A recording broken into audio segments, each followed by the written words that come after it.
Good morning. Am I audible? Good morning, sir. Good morning, sir. Okay, morning. अच्छा, so पिछले class में हमने तो अल्टरनेटर स्टार्ट किया था, तो आज देखते हैं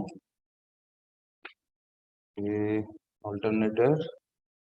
जैसे कल मैंने बताया था कि अल्टरनेटर में क्या होता है, बेसिकली रोटर में आर्मेचर वाइंडिंग को रोटर में फील्ड वाइंडिंग प्लेस करते हैं और स्टेटर में आर्मेचर वाइंडिंग को रखते हैं। ठीक है, सो इसका तो कुछ ना कुछ एडवांटेज है, लेकिन डीसी जनरेटर में इसका उल्टा होता है। जनरेटर में हम फील्ड को स्टेटर में प्लेस करते हैं एंड आर्मेचर को रोटर में प्लेस करते हैं। तो देखते हैं कि रोटेटिंग फील्ड का क्या एडवांटेज है। So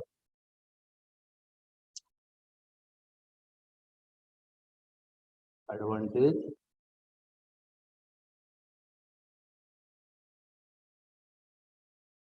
advantage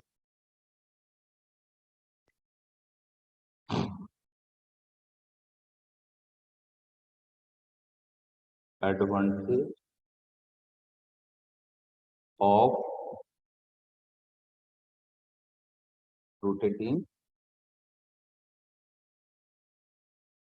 the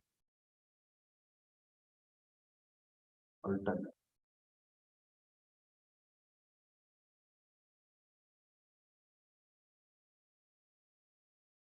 Okay. So there have several advantage over rotating armature type alternator. ठीक है, तो फर्स्ट हम देख लेते हैं पहला एडवांटेज जो है।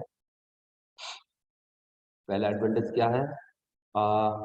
Stationary armature is more easily insulated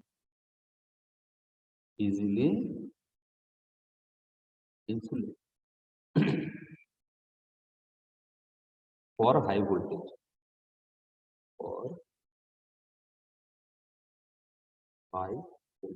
okay, for high voltage which the alternator is designed. Okay, तो हाई वोल्टेज में क्या होता है कि जो हमारा जो आर्मेचर स्टेशनरी आर्मेचर है, मतलब आर्मेचर को हम स्टेटर में प्लेस करते हैं और हम जानते हैं कि हमारे यहाँ पर जो आर्मेचर वाइंडिंग होता है थ्री फेज आर्मेचर वाइंडिंग होता है। सो इसको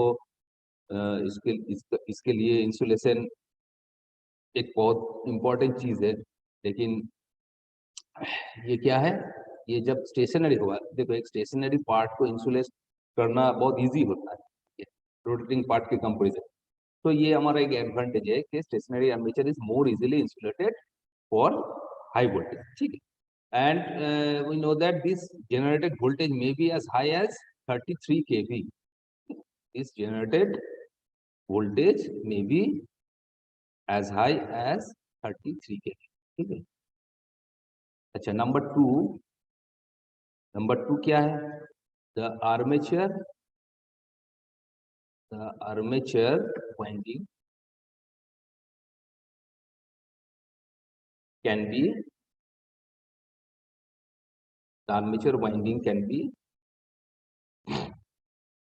better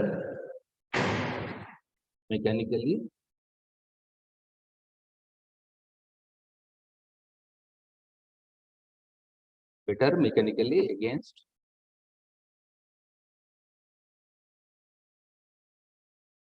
high electromagnetic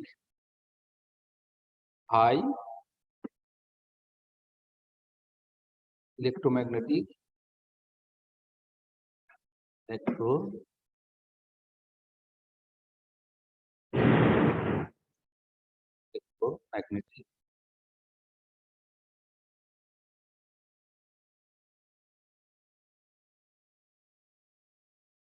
forces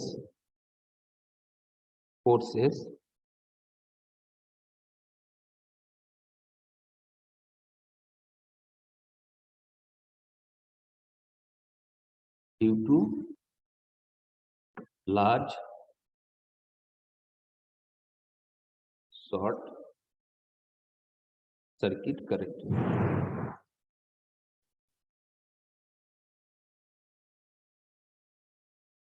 correct.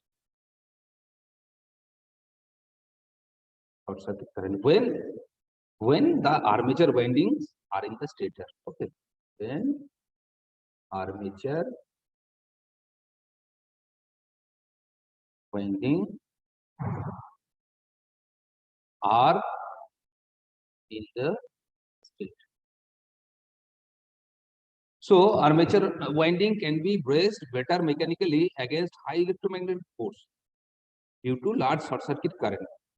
जब हम आर्मेचर वाइंडिंग को जब हम स्टेटर में रखते हैं तो आर्मेचर का जो शॉर्ट सर्किट करंट होता है वो बहुत हाई होता है। इसके वजह से क्या होता है, armature winding can be braced better mechanically against high electromagnetic force. ठीक है, हाई इलेक्ट्रोमैग्नेटिक फोर्स। तो ये हमारा सेकंड पॉइंट हो गया। अब थर्ड पॉइंट हम देख लेते हैं। The armature winding being stationary, the armature winding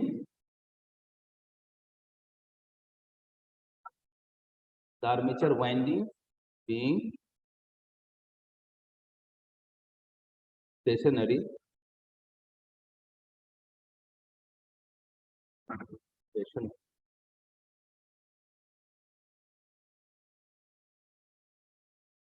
are not subjected to vibration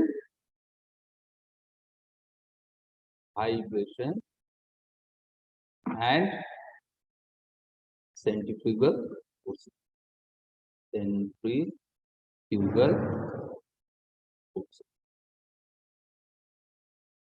centrifugal forces. So armature winding को हम स्टेटर में प्लेस करते हैं। सो यहाँ पर वाइब्रेशन और सेंट्रीफ्यूगल फोर्सेस पे तो कोई बात नहीं, क्योंकि एक स्टेशनरी है और आर्मेचर तो बहुत बड़ा होता है। ठीक है, 3 फेज वाइंडिंग रहता है। सो इसको अगर हम रोटर में प्लेस करते हैं तो इसके ऊपर बहुत ज्यादा वाइब्रेशन एंड सेंट्रीफ्यूगल फोर्स आता है, जो कि इसका एक डिसएडवांटेज हो सकता है।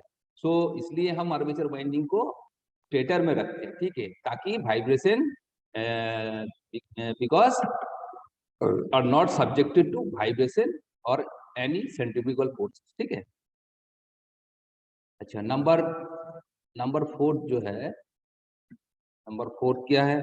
The output current be taken direct, the output current can be taken directly from fixed terminal on the stationary armature, fixed terminal on the stationary armature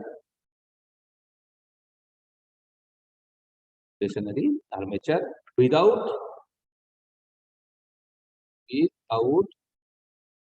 using slip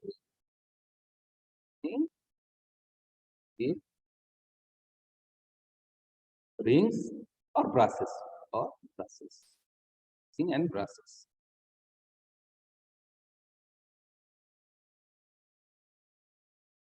सो देखो, आर्मेचर को स्टेटर में रखने का ये भी एक एडवांटेज है। जैसे कि हम डायरेक्टली इसका स्टेटर में तो फिक्स टर्मिनल होता है, सो फिक्स टर्मिनल से हम डायरेक्टली क्या किया करते हैं, वहां से हम इलेक्ट्रिक पावर ले सकते हैं, मतलब कि आउटपुट करंट को हम ले सकते हैं। ठीक है, तो यहाँ पर ये जो स्लिप रिंग और ब्रासेस की कोई जरूरत ही नहीं, क्योंकि वहां पर तो स्टेशनरी पार्ट है। तो स्टेशनरी पार्ट से कलेक्ट करने के लिए हमें कोई तरह की ब्रश और स्लिप रिंग की जरूरत नहीं पड़ता है, क्योंकि हम वहां से डायरेक्ट आउटपुट ले सकते हैं। ठीक है, तो ये इसका एक एडवांटेज है। अच्छा, फिफ्थ देखते हैं, फिफ्थ क्या है? Fifth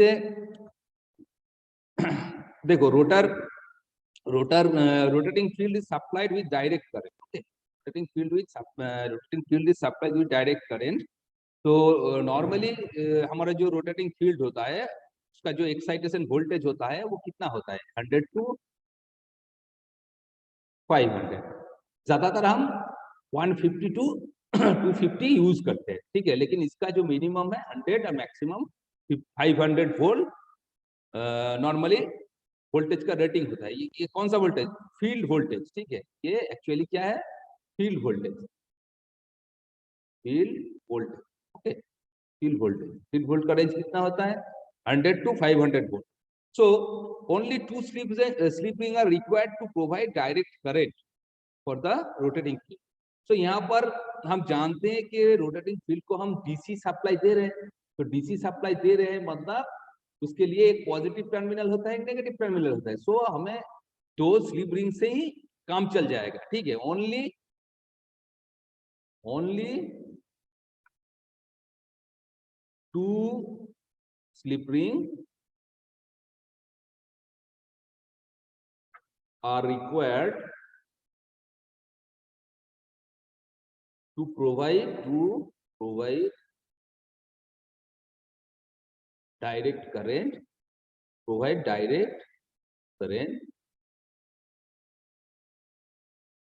for the rotating field, for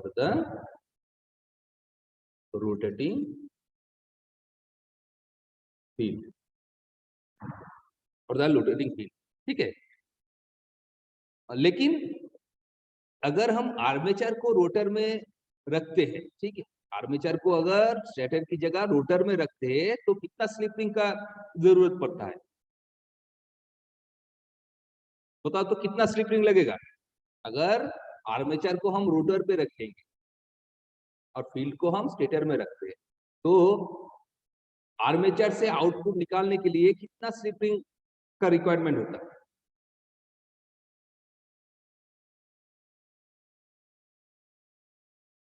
बताओ कोई।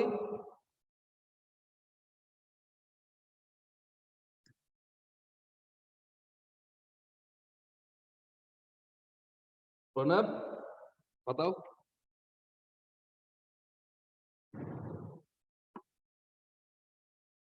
Pranab, yes sir. कितना स्लिप रिंग का रिक्वायरमेंट होता है अगर हम आर्मेचर को रोटर में रखें?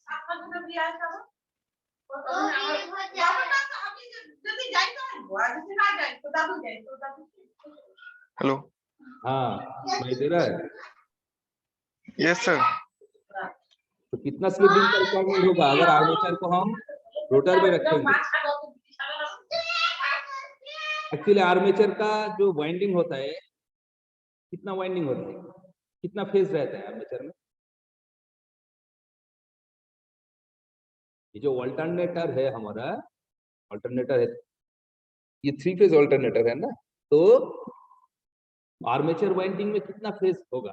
3 फेज होगा, मतलब वहां से 3 लाइन आउटपुट मिलेगा हमें।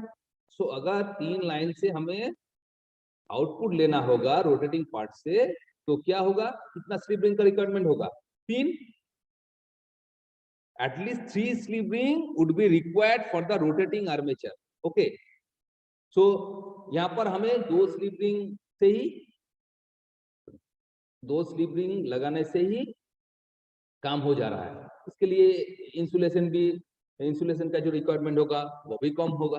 लेकिन अगर आर्मेचर को हम रोटर में प्लेस करते हैं तो एटलीस्ट 3 स्लिप रिंग का रिक्वायरमेंट होगा, 3 स्लिप रिंग लगाना पड़ेगा, उसके लिए इंसुलेशन भी बहुत ज्यादा होगा। तो ये भी रोटेटिंग फील्ड का एक एडवांटेज, ठीक है, और स्टेशनरी आर्मेचर का एक एडवांटेज, ओके। नाउ नंबर 6 क्या है? Rotating field is comparatively light, okay. Rotating field is comparatively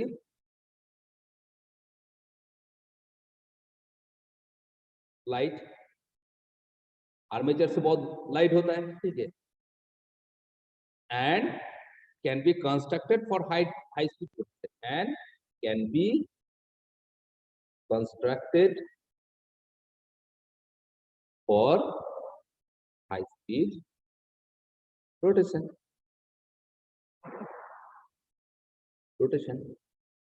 ये बहुत लाइट होता है, तो इसको हाई हाई स्पीड रोटेशन के लिए कंस्ट्रक्ट किया जा सकता है, किया जाता है। Okay, it can be constructed for high speed operation. लेकिन आर्मेचर तो बल्कि होता है, ठीक है, हम जानते हैं कि आर्मेचर वाइंडिंग जो होता है बहुत वेट होता है, बहुत बल्कि होता है। सो एक इतना बड़ा सा एक आर्मेचर को हाई स्पीड में रोटेट करने से क्या होता है, वही मैंने बताया कि इसमें ज्यादा सेंट्रीफ्यूगल फोर्स, ज्यादा वाइब्रेशन प्रोड्यूस हो सकता है, ठीक है। So rotating field comparatively light over armature winding, that's why it can be constructed for high voltage rotation, ठीक है। सो ये भी इसका एक एडवांटेज है, ठीक है। नंबर 6, अच्छा नंबर 7 देख लेते हैं। नंबर 7 क्या है कि रोटेटिंग फील्ड, नंबर 7 है stationary armature can B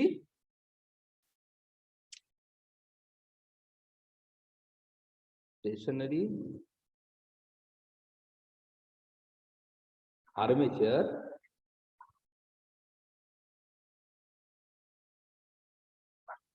may be cooled, may be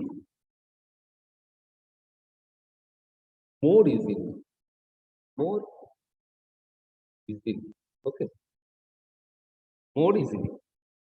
Why? Stationary armature को हम बहुत इजीली इसको कूल कर सकते हैं, ठीक है। क्यों? बिकॉज आर्मेचर हम जानते बहुत बड़ा होता है। Armature can be made large to provide a number of cooling ducts. हम जानते हैं मशीन के ऊपर जो कूलिंग डक्ट्स होता है, अगर आर्मेचर को हम स्टेटर में प्लेस करते हैं तो एक कूलिंग डक्ट के लिए एक जो स्पेस होगा तो बहुत ज्यादा स्पेस हमको मिलेगा। सो स्पेस अगर ज्यादा मिलेगा तो उतना अच्छा से हम उसको कूल कर पाएंगे। तो ये भी एक स्टेशनरी आर्मेचर का एक एडवांटेज है, ठीक है। So more easily because the armature can be made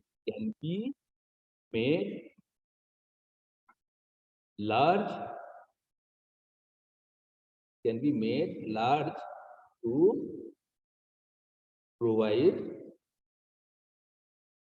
a number of cooling ducts, a number of cooling ducts, okay, तो ये भी इसका एक एडवांटेज है, ठीक है। एंड इंसुलेशन जो है हम जानते हैं कि हमारा जो लो वोल्टेज है, हम फील्ड का जो वोल्टेज होता है कितना होता है, तकरीबन 100 से 500 तक वोल्टेज होता है, हमने देखा है, ठीक है। लेकिन स्टेटर जो आर्मेचर है, आर्मेचर तो बहुत ज्यादा वोल्टेज प्रोड्यूस करता है, बहुत ज्यादा वोल्टेज, आपको 33 के भी तक, 11 के भी प्रोड्यूस हो सकता है, 11 के भी हो सकता है, 33 होता है, ठीक है, 6.6 होता है। तो ये सब केवी में, ठीक है। तो ये बहुत ज्यादा वोल्टेज है।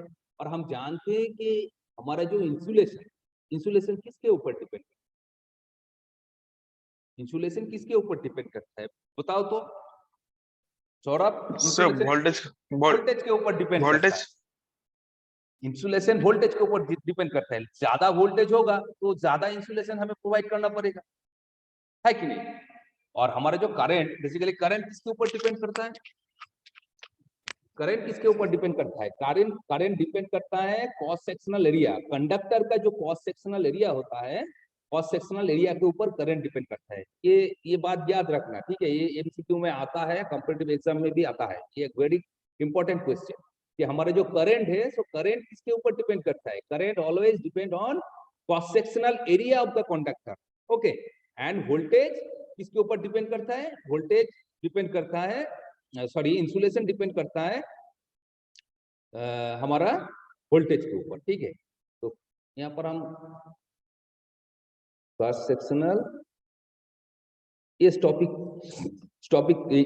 के बाहर है, ठीक है, एक बार हम बोल देते हैं, याद रखना, cross sectional area of the conductor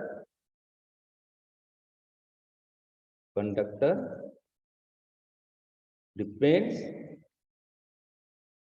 on current carrying capacity, okay. तो कैरिंग कैपेसिटी के ऊपर क्रॉस सेक्शनल एरिया, किसी भी कंडक्टर का क्रॉस सेक्शनल एरिया डिपेंड करता है, ये क्वेश्चन आता है। और इंसुलेशन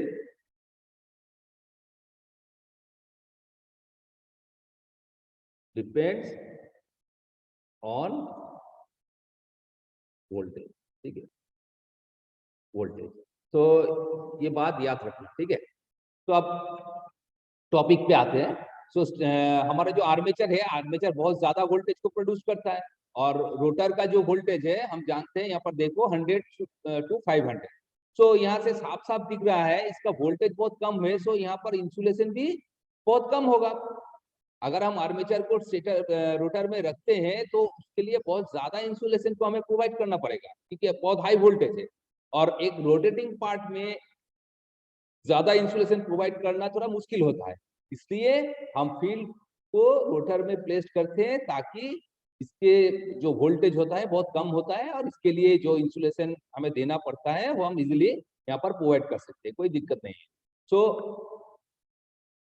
हमारा जो पॉइंट है यहाँ पर हम लिख सकते हैं, the insulation of the two relatively low voltage two relatively low voltage slip ring, क्योंकि हम रोटर में जो फील्ड वाइंडिंग होता है वहां पर 2 स्लिप रिंग लगाते हैं, ठीक है। सो 2 relatively low voltage slip rings from the shaft can be provided easily, तो ये इसका एक एडवांटेज होगा रोटेटिंग फील्ड का, ठीक है। सो बेसिकली हमारा ये 8 पॉइंट होगा, ठीक है। सो ये क्वेश्चन आता है, वेरी वेरी इंपॉर्टेंट एक टॉपिक है कि हमारा रोटेटिंग फील्ड अल्टरनेटर में हम आर्मेचर को स्टेटर में क्यों रखते हैं और रोटर को फील्ड को रोटर में क्यों रखते हैं, ठीक है, इसका एडवांटेज क्या। सो ये हो गया हमारा एडवांटेज, ठीक है। अब हम देखेंगे कि आर्मेचर जो वाइंडिंग होता है, आर्मेचर का जो वाइंडिंग होता है का कुछ टाइप्स देख लें, इसको समझने में और भी इजी हो जाए, ठीक। सो एक्चुअली हम जानते हैं कि फील्ड वाइंडिंग हम किसको कहते हैं, फील्ड वाइंडिंग हम किसको कहते हैं, द वाइंडिंग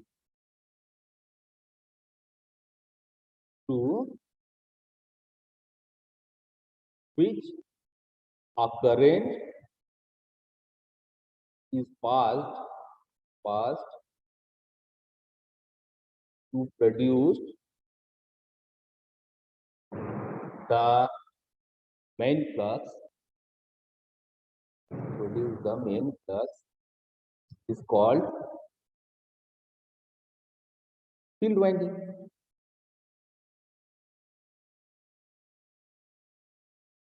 अल्टरनेटर में दोनों वाइंडिंग रहता है, एक आर्मेचर वाइंडिंग रहता है, फील्ड वाइंडिंग रहता है। फील्ड वाइंडिंग का काम क्या है, the winding through which a current is passed to produce the main flux is called field winding. So field winding क्या करता है, इसका मेन काम क्या है, ये मेन फ्लक्स को प्रोड्यूस करता है, ठीक है। तो ये हो गया हमारा फील्ड वाइंडिंग। और आर्मेचर वाइंडिंग किसको कहते हैं, जैसे कि हमने पिछले क्लास में भी बताया था, the winding in which voltage is induced,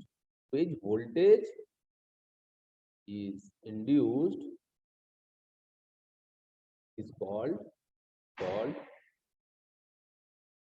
the armature winding. The armature is called the armature. Now some basic term related to armature winding, ठीक है। आर्मेचर वाइंडिंग का कुछ बेसिक टर्म है, वो टर्म क्या है हम देख लेते हैं। जैसे कि टर्न, टर्न, TURN, टर्न। तो ये टर्न क्या होता है, हमने कई बार मशीन में सुना है कि टर्न, तो एक्चुअली टर्न क्या होता है, कोई बता सकते हो?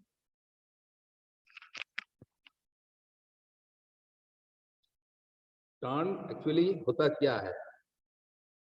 कुछ बेसिक सा डिफरेंस होता है, जैसे कि हमने सुना है टर्न, कॉइल, वाइंडिंग, तो इसके बीच कुछ ना कुछ तो डिफरेंस है, ठीक है। सभी आर्मेचर वाइंडिंग का, आर्मेचर वाइंडिंग है, सभी जो टर्म्स है ये related to the armature winding, लेकिन इसके बेसिक से कुछ डिफरेंस है। जैसे कि टर्न, टर्न किसको कहते हैं? टर्न एक्चुअली मान लो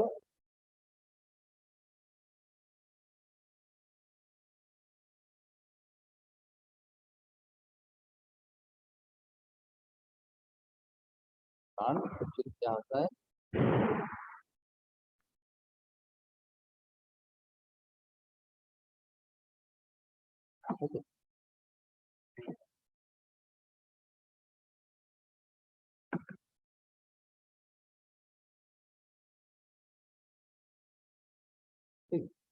तो ये इसको हम एक सिंगल टर्न कॉइल कह सकते, कॉइल नहीं कह सकते, एक टर्न कह सकते, ठीक है। जहां पर ये एक टर्न है, सो टर्न बेसिकली क्या है? A turn consist of two conductor, okay, two conductor connected to the connected to one end by an end connector, connect। ये क्या है? ये एक्चुअली एंड कनेक्शन, एंड, तो हम क्या कहते हैं? And connection. और देखो ये एक सिंगल टर्न है, ठीक है, एक सिंगल टर्न है वाइंडिंग, ये तो ये भी एक वाइंडिंग है, लेकिन ये सिंगल टर्न वाइंडिंग है, ठीक है, सिंगल टर्न कॉइल है, एक ही टर्न है। तो इसका दो साइड्स होता है, हर एक टर्न का दो साइड्स होता है, एक इधर, एक इधर, ठीक है। तो एक साइड को एस बोलते हैं, एक साइड को एफ बोलते हैं। तो ये जो है दोनों साइड साइड में ये जो दिख रहा है, इसको हम क्या कहते हैं? इसको हम कंडक्टर कहते हैं। ये क्या है? कंडक्टर, तो हम कंडक्टर कहते हैं, कंडक्टर। सो एक टर्न में कितना कंडक्टर है? कंडक्टर किसी भी जो वायर होता है, ठीक है, जितना पार्ट तक करंट फ्लो करता है या करंट पास करता है, उसको हम कंडक्टर कहते हैं। मान लो कि एक वायर है, सिर्फ यहां से यहां तक करंट पास कर रहा है, तो कंडक्टर सिर्फ इस पोर्शन को हम कहेंगे।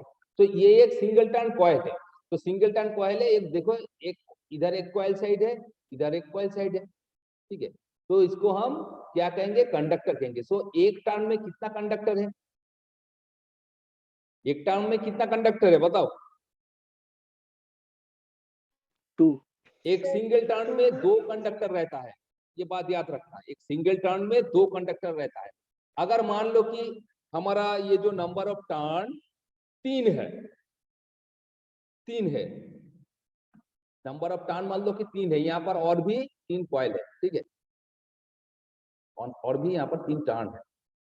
सो तब हम क्या कहेंगे? नंबर ऑफ, इधर मान लो कि ये एक टर्न है, यहाँ पर अगर 3 टर्न होता तो नंबर ऑफ कंडक्टर कितना होता?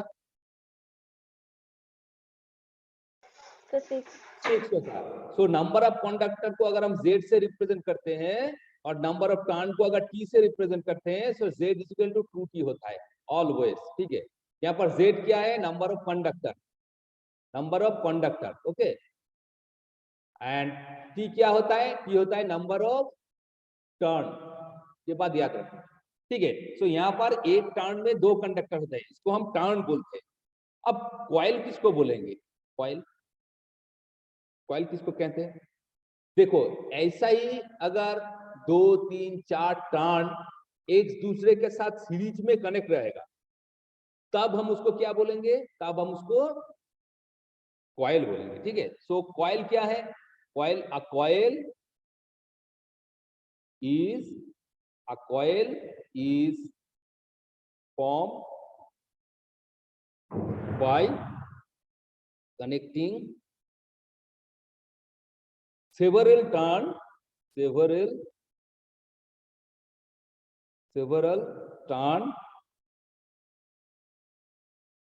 several turns in series. Okay, several turns in series. So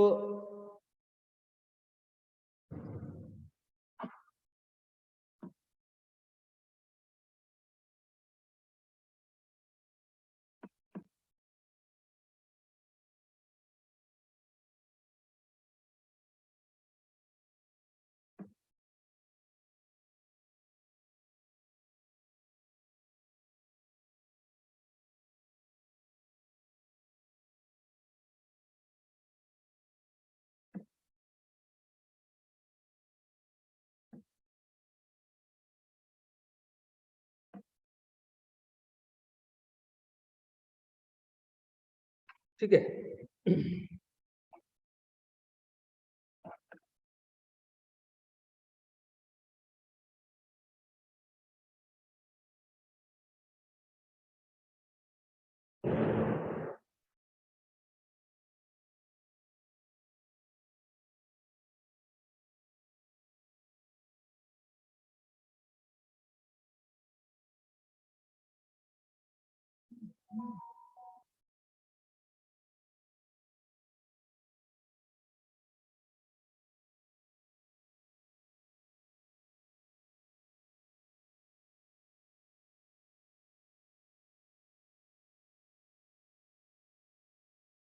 ये हो गया हमारा एक कॉइल, इसको हम क्या कहते हैं? कॉइल। देखो यहाँ पर देखो कितना टर्न है एक कॉइल का। ये एक टर्न हो गया, और ये एक टर्न हो गया, और ये एक टर्न हो गया। तीनों टर्न, तीनों मतलब कि यहाँ पर कितना है? तीनों अलग अलग सा टर्न है। ठीक है, ऐसा अलग अलग सा तीनों टर्न है, तीनों अलग अलग सा टर्न है। ठीक है, तीनों टर्न, इन तीनों टर्न को हम सीरीज में एक दूसरे के साथ सीरीज में कनेक्ट कर दिया है, तो ये कॉइल बन गया है। सो एक कॉइल, यहाँ पर एक कॉइल है, इसका नंबर ऑफ टर्न 3 है। आप बताओ तो यहाँ पर नंबर ऑफ कंडक्टर कितना होगा? इसका 2 साइड है, एक साइड इधर है, एक साइड इधर है, एक को हम स्टार्टिंग कहते हैं, एक को हम फिनिशिंग कहते हैं। सो यहाँ पर एक जो कॉइल है, कॉइल में नंबर ऑफ टर्न कितना है? 3 है। सो यहाँ पर नंबर ऑफ कंडक्टर कितना होगा? 6 होगा। सो इधर इधर देखो, इस कॉइल का एक साइड इधर, इस साइड पे 3 होगा, इस साइड पे 3 होगा। सो यहाँ पर 6 कंडक्टर होगा। सो कॉइल बेसिकली क्या है? Coil is formed by connecting several turn in series. Several turn, इसको हम अगर सीरीज में कनेक्ट कर देंगे तो वो एक कॉइल बन जाता है। ओके, एंड नेक्स्ट है वाइंडिंग। ठीक है, वाइंडिंग, वाइंडिंग किसको कहते हैं? सो वाइंडिंग बेसिकली सेवरल कॉइल को अगर हम सीरीज में कनेक्ट करते हैं तो एक वाइंडिंग बन जाता है। Okay, so winding is formed by connecting several coils in series. A winding is formed by connecting several coil in series. जैसे कि हम, ये एक सिंगल टर्न है, ऐसा ही सारे 2 3 4 टर्न को अगर हम सीरीज में कनेक्ट करते हैं तो वो क्या होता है? वो एक कॉइल बन जाता है, इसको हम क्या कहते हैं? कॉइल कहते हैं। ऐसा ही सेवरल कॉइल, 2 हो, 3 हो, 4 हो, 5 हो, उस कॉइल को अगर हम सीरीज में कनेक्ट कर देंगे तो वो क्या बन जाएगा? वो एक वाइंडिंग बन जाएगा। सो ये बात याद रखना, टर्न कॉइल एंड वाइंडिंग, ये तीनों टर्म भी रिलेटेड टू आर्मेचर वाइंडिंग, बस तीनों का अलग अलग डेफिनेशन होता है। यही हम गड़बड़ कर देते हैं कि कभी भी कॉइल और वाइंडिंग को सेम समझ देते हैं कि ये कॉइल है, कॉइल वाइंडिंग सेम है। टर्न कॉइल वाइंडिंग के बेसिक सा डिफरेंस यही है। तो एक इमेज को हम दिखाते हैं, देखो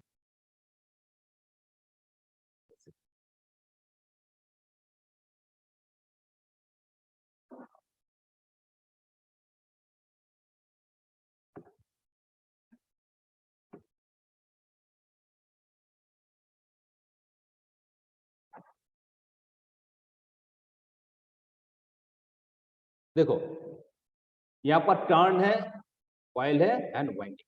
देखो ये एक टर्न है, एक टर्न जहां पर दो कंडक्टर होता है, एक इधर होता है एक इधर होता है, दो कंडक्टर होता है।